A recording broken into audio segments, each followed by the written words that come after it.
माझं छाया नाव आहे. तेव्हा मी 24 वर्षाची होते. आयुष्यात कधी कल्पनाही केली नव्हती की एक साधा लॉकडाऊन माझ्या आयुष्याला इतकं वेगळं वळण देईल. मार्च 2020चा तो काळ होता. सगळं जग एकदम थांबलं होतं. रस्ते रिकामे, दुकानं बंद, लोक घरात कैद. मी तेव्हा माझ्या मैत्रिणीच्या एक घरी गेले होते. कारण आम्ही दोघी मिळून एखादी मूव्ही बघायची आणि गप्पा मारायचे म्हणून. पण दुपारीच तिला तिच्या गावाकडे जाण्याची खबर आली. तिचे आई बाबा घाबरले होते. ती घाईघाईने निघून गेली. माझा फोन चार्जिंगला लावलेला होता. पर्स तिच्या बेडरूममध्ये होती आणि संध्याकाळी 8 वाजता पोलिसांनी स्ट्रिक्ट लॉकडाऊन जाहीर केलं. बाहेर पाऊल टाकणंही गुन्हा ठरला होता. मी घाबरले होते. घरी परत जाणं अशक्य. मित्रमैत्रिणी फोनवरून विचारलं, पण सगळ्यांकडे कुटुंब होतं. कुणीतरी आजारी व्यक्ती होती. मग माझ्या मनात राहुलचा नंबर आला. राहुल माझा चांगला मित्र होता. आम्ही कॉलेजपासून ओळखत होतो. तो नेहमी मजेदार, बोलका आणि मदत करणारा. तो एकटा फ्लॅटमध्ये राहत होता. मी थरथरत्या हाताने त्याला फोन केला. राहुल, ऐक ना, मी अडकले आहे. एक रात्र राहू का तुझ्याकडे? उद्या सकाळी कसंही करून घरी जाईल. तो एक सेकंदही थांबला नाही. अरे छाया, येऊन जा ना. काय प्रॉब्लेम आहे? मी तुला घ्यायला येतो. मी म्हणाले, नको, मी ऑटोने येते. फक्त दार उघडून ठेव. त्याचा फ्लॅट माझ्या मैत्रिणीच्या घरापासून फक्त 15 मिनिटांच्या अंतरावर होता. रिकाम्या रस्त्यावरून मी गेले. दारावर टकटक केल्यावर तो हसत हसत उघडायला आला. हे माझी लॉकडाऊन स्पेशल गेस्ट. त्याच्या चेहऱ्यावर काळजी नव्हती, फक्त स्वागत होतं. फ्लॅट छोटा होता. एक बेडरूम, एक छोटासा हॉल ज्यात सोफा होता आणि एक टिनी किचन. तो लगेच म्हणाला, तू बेडरूम घे छाया. मी हॉलमध्ये सोफ्यावर व्यवस्थित झोपतो. आरामात राहा. मी थोडी अस्वस्थ होते. एका मुलाच्या घरी एकटी राहणं, तेही लॉकडाऊनमध्ये. पण पर्याय नव्हता. मी थँक्यू म्हणाले आणि आत गेले.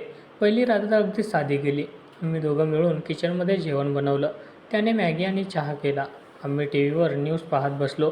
सगळं कसं बदललं बघ, तो म्हणाला. मी होकार दिला. गप्पा मारत मारत रात्री झाली. तो माझ्या कुटुंबाची, माझ्या जॉबची चौकशी करत होता.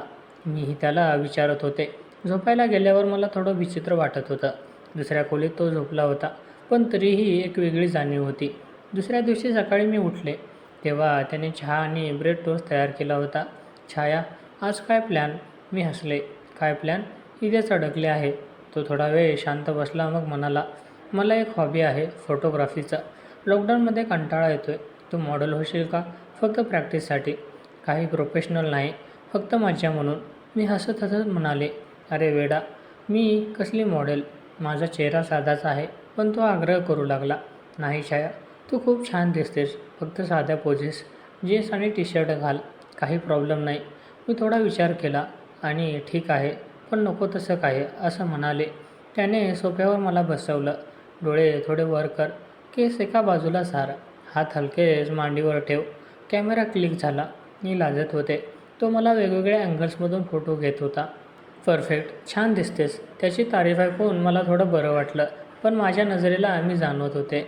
तो फक्त कॅमेरा नव्हता पाहत, मला पाहत होता. त्या दिवशी दुपारी पुन्हा त्याने विचारलं, आज संध्याकाळी आणखी एक सेशन? मी म्हणाले. मनात थोडं गोंधळत होतं. तो माझा मित्र होता, पण आता एकटं राहत असल्याने त्याच्या आसपास एक वेगळी उबदार जाणीव होत होती. आज थोडं वेगळं करू. तू माझा एक शर्ट घाल. मी त्याच्या वॉर्डरोबमधून एक पांढरा शर्ट घेतला. तो माझ्या गुडघ्यापर्यंत येत होता. खाली शॉर्ट घातले होते. मी लाजत लाजत बेडरूममध्ये आले. तो म्हणाला, बेडवर गुडघे टेकून बस. पाठ हलकीशी वाकडी कर. केस खांद्यावर सोड. मी तसं केलं. कॅमेरा क्लिक होत होता.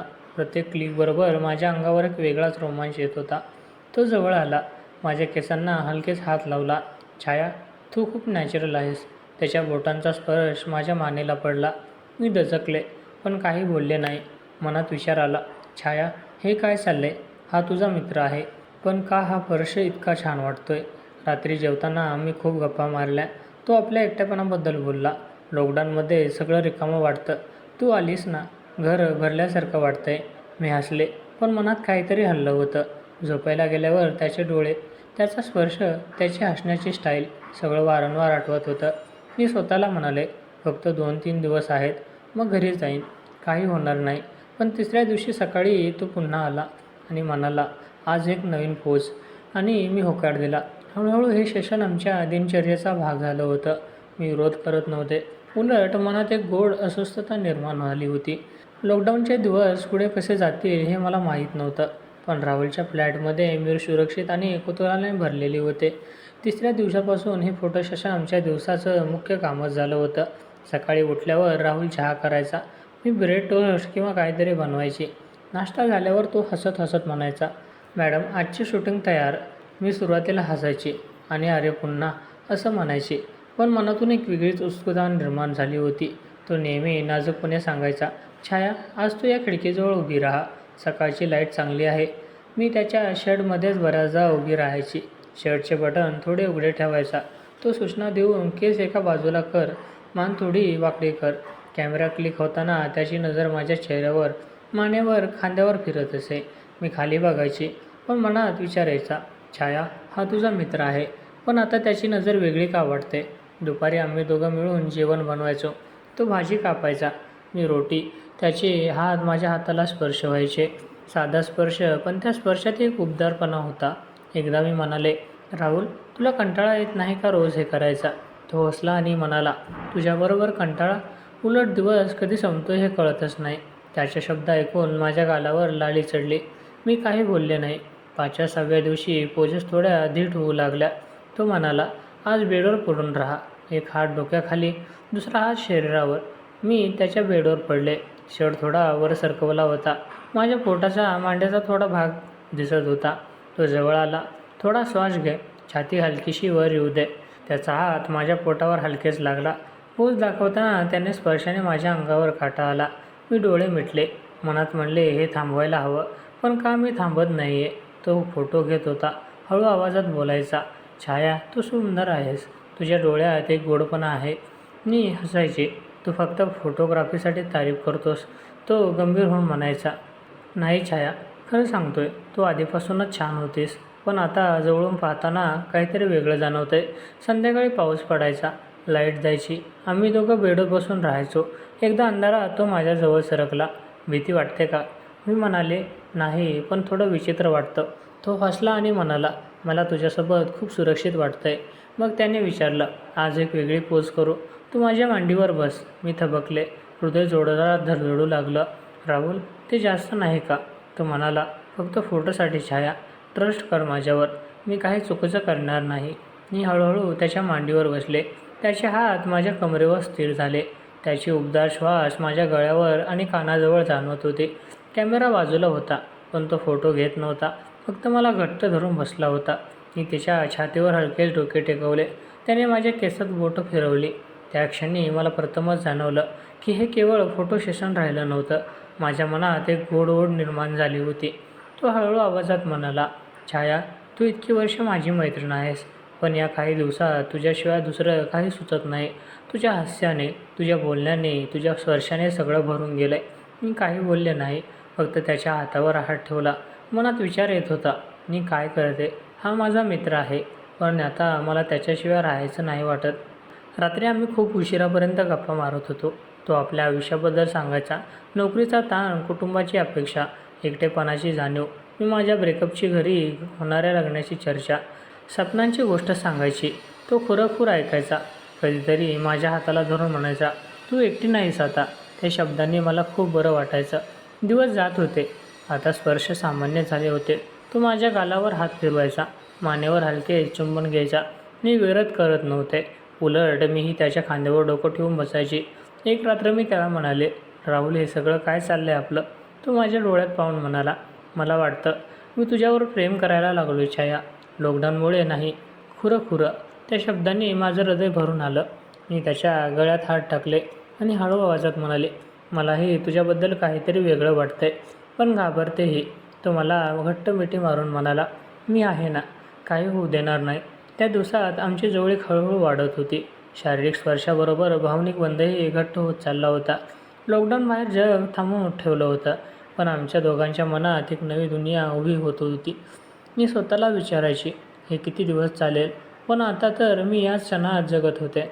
10-12 दिवस लॉकडाऊनमध्ये गेले आणि आमचं जग पूर्णपणे बदललं होतं. आता फोटो सेशन फक्त बहाणा राहिला नव्हता. सकाळी उठल्यावर राहुल मला घट्ट मिठी मारून गुड मॉर्निंग माझी छाया असं म्हणायचा. मी त्याच्या छातीवर डोकं ठेवून काही सेकंद तशीच राहायची. त्याची उबदार छाती, त्याचा श्वास, त्याच्या हाताची मऊ हालचाल, हे सगळं मला आता अगदी सवयीचं झालं होतं. एका सकाळी तो म्हणाला, आज कॅमेरा बाजूला ठेवू, फक्त आपण दोघं, मी लाजून म्हणाले. मग काय करायचं? तो हसला आणि मला बेडवर ओढून घेतलं. फक्त जवळ राहा. आम्ही दोघं अर्ध्या तासाभरात एकमेकांच्या मिठीत मारून पडून राहिलो. त्याचे बोट माझ्या पाठीवर हळूहळू फिरत होते.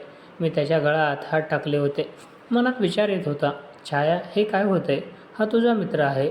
आता मात्र प्रत्येक क्षण त्याच्याशिवाय काहीच सुचत नाही.